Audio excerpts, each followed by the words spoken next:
Welcome to Quick Welcome to Quick Movie Reviews. Welcome to Quick Movie Reviews. All right, here we go.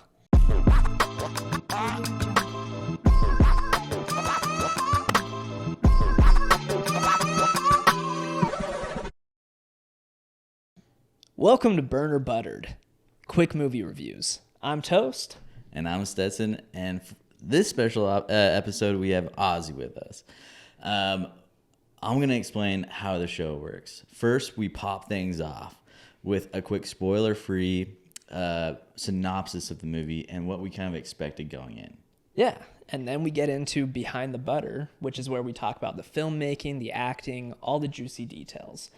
And we finish off with the final pop. The final pop, where we're going to give our official verdict on if this thing was burnt or if it was buttered.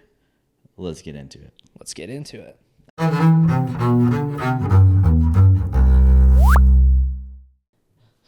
All right, let's pop things off with The Count of Monte Cristo.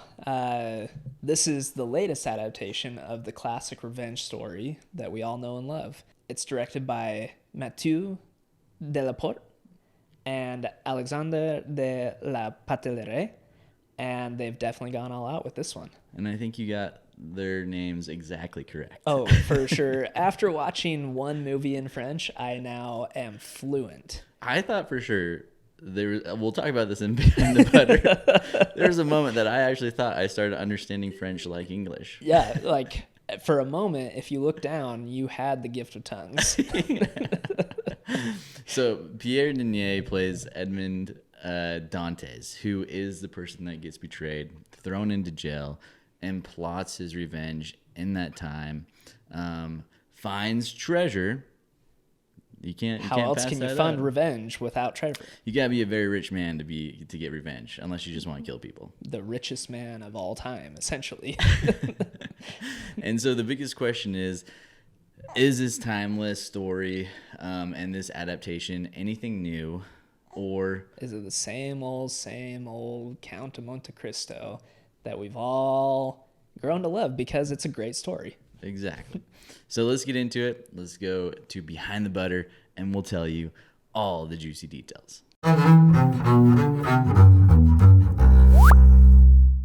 So let's get into Behind the Butter for The Count of Monte Cristo with a French accent.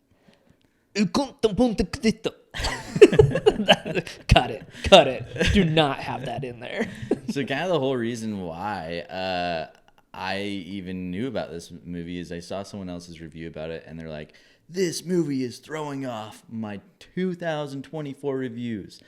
I don't know. This might have to be my top two, or like my top movie of the year, or my second one, my third one. Like, this one's throwing it all off. It's shot gorgeously. It's beautiful. The story's way different. All this stuff. And I was like, oh my gosh, this is a movie we have to see. Yeah, so Stetson sent that to me, and I watched the first two lines of it where he said, this is throwing off my entire year, The Count of Monte Cristo. And I said, okay, all I need to know. That's all I need to know. I just need to go watch The Count of Monte Cristo. But the one thing this guy did not say in his review that I think is pretty necessary information is that the entire movie is in French. Like, I had to figure that out myself, but the whole movie is in French. If you're not a native French speaker, you are reading this movie, which I wasn't turned off by. Like, ever since Dating Shelby, every single thing that we watch has subtitles on it. Oh, that's been my thing since college, I think. Really? Yeah. And I've gotten used to it. And so I've gotten used to like literally like reading almost everything that we watch at home. Mm-hmm. And so I wasn't too nervous about it, or it didn't really turn me off to the idea of seeing it. Yeah. I didn't think it was like distracting or anything. Again, I'm used to that. But also, a couple of years ago, Godzilla -1 was my top movie of the year, and that was all in Japanese. So, Same deal. Yeah.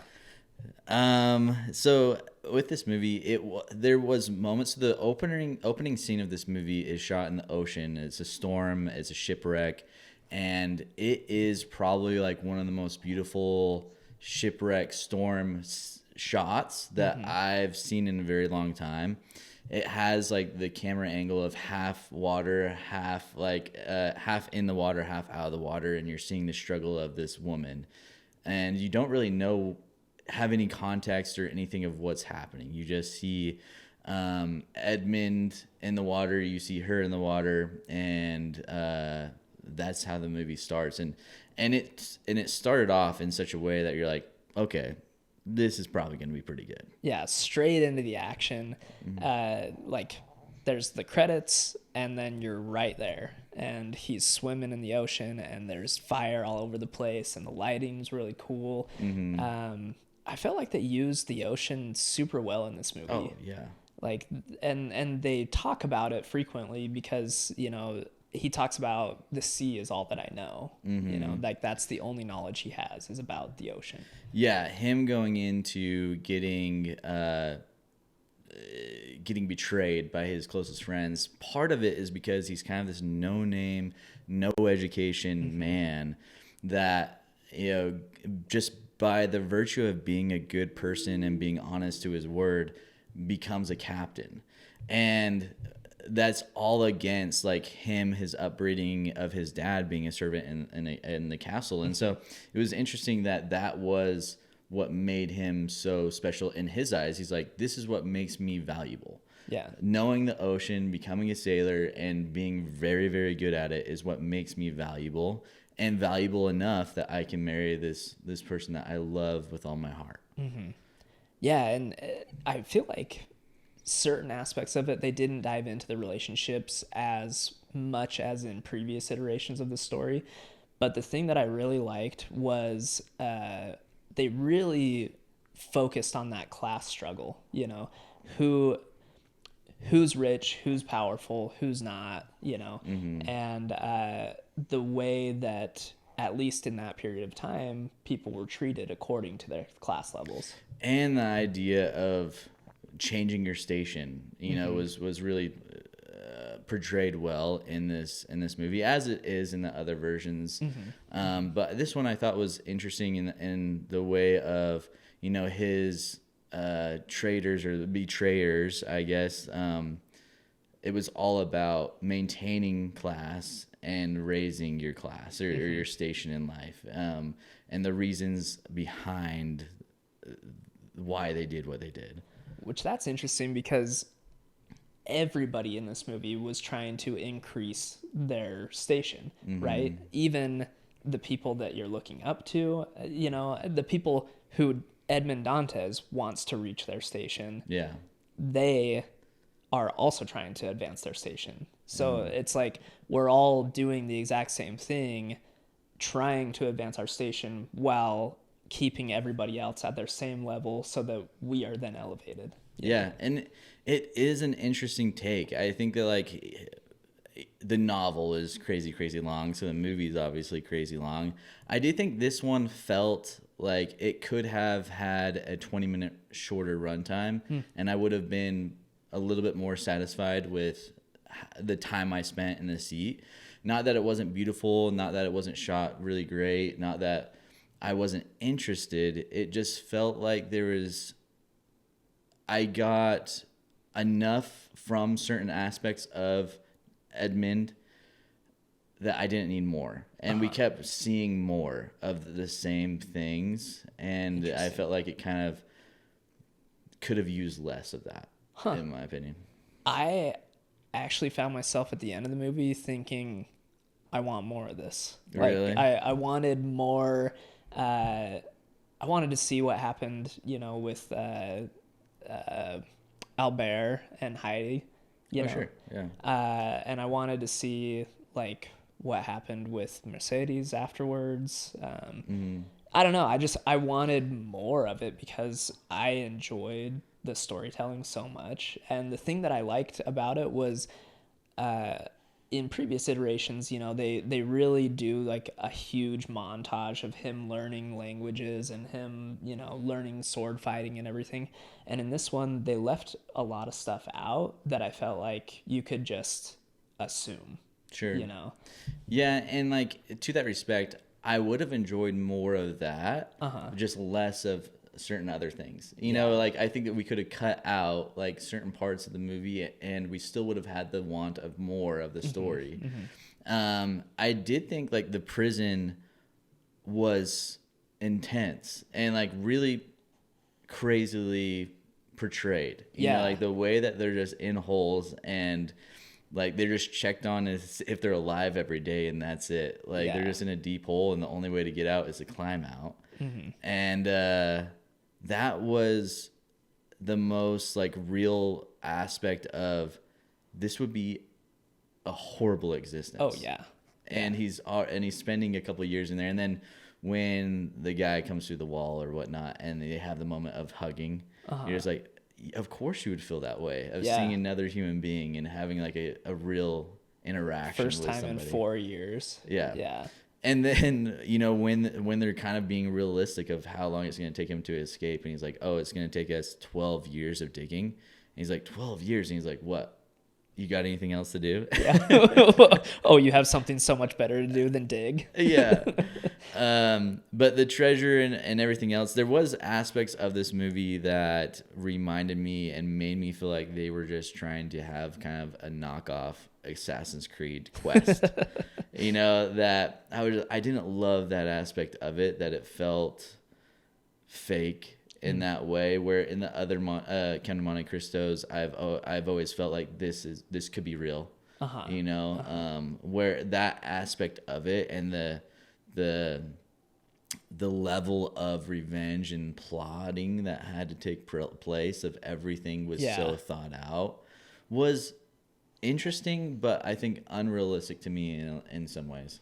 I felt like it was cool that they brought in new characters, or at least new to me, that I hadn't seen in previous iterations, to work along with him, you know, because that gave me surprises throughout the movie with a story that I felt like I was pretty familiar with. You know?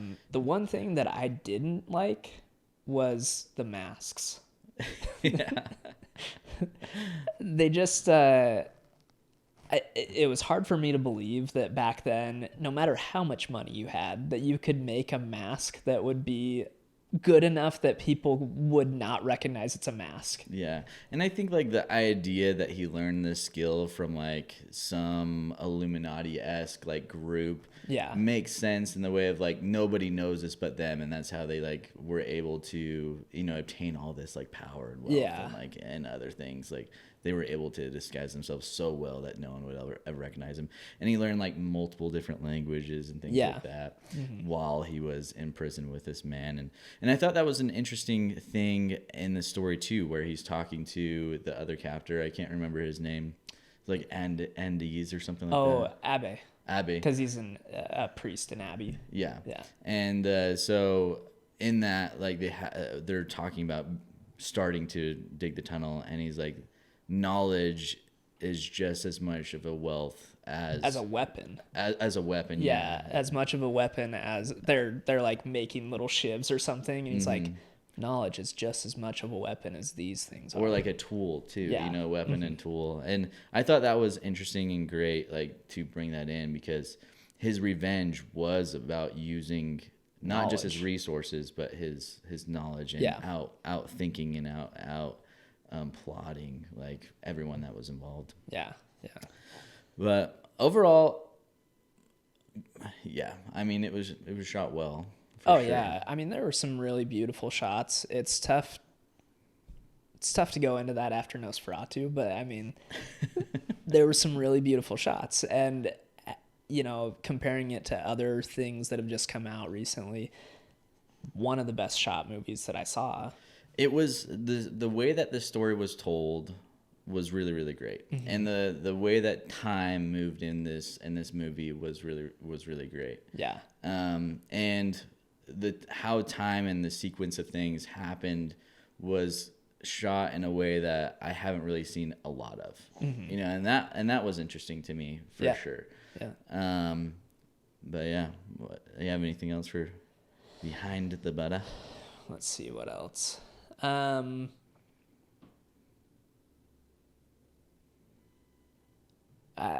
guess not really. No, just the mask thing threw me because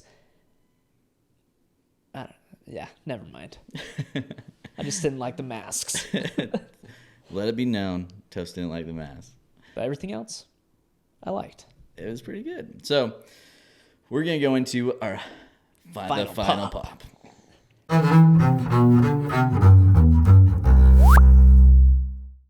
And in the final pop, we're gonna give you our official rating from burnt to buttered. It's a 1 to 5 scale. So we could give a rating of a 2.48 if we wanted to. We could do whatever we want on this scale, and then we'll explain our rating and if you should spend the time to go and watch this film.